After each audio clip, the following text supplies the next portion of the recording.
একটা দল আছে যে দলের A to Z জাকাত খায়, যে দলের A to Z আপনার জাকাতের উপর চলে, তাদের বাড়ি গাড়ি থেকে শুরু করে তাদের সমস্ত ভরণ পোষণ জাকাত দিয়ে মেনটেন করা হয়।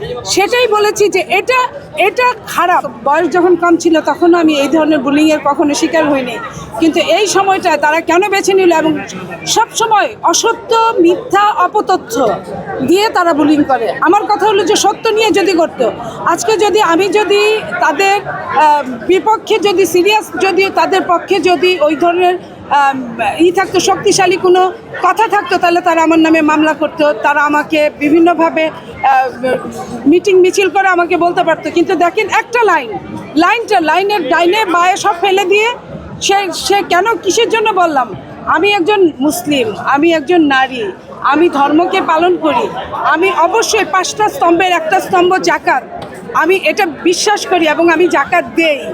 সেইখানে আমি বলার চেষ্টা করেছি যে যারা জাকাত খান তারা হচ্ছে গরিবদের জন্য জাকাত, ধনীদের জন্য তো জাকাত না, কোনো পলিটিক্যাল ফিগারদের জন্য তো জাকাত না।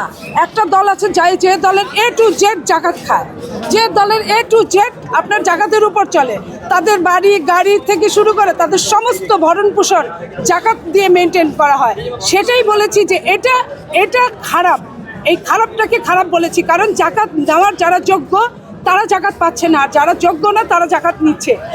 এটা ইল্লিগ্যাল, এটাই আমি বলতে চেষ্টা করেছি। ইসলামিক দৃষ্টিতে যারা ধর্ম নিয়ে রাজনীতি করে তারা ধর্মকে কিভাবে অবমাননা করে।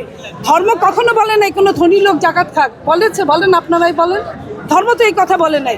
তাহলে আমি ওই কথাটাই শুধু বলার চেষ্টা করেছি যে ধর্ম যাদের জন্য জাকাত জায়েজ করেছে তারা জাকাত পাচ্ছে না একটা দলে, যারা জাকাত দিচ্ছে তারা জাকাতের যোগ্য না। আমি এই কথাটাই বলার চেষ্টা করছি। সোশ্যাল মিডিয়ায় বুলিংটা কারা করছে?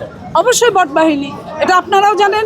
একজন যদি লেখে তারা জানেও না, শুনতেও চায় না, জানতেও চায় না, ঢালাও গালাগালি শুরু করে। তো সেটা এখন গালাগালি করলে, আমি এই দেশের সন্তান, আমি আপনাদেরই সন্তান, আপনাদের বোন, আপনাদের মা, আমাকে যদি গালাগালি করে আপনারা শান্তি পান তাহলে পাবেন।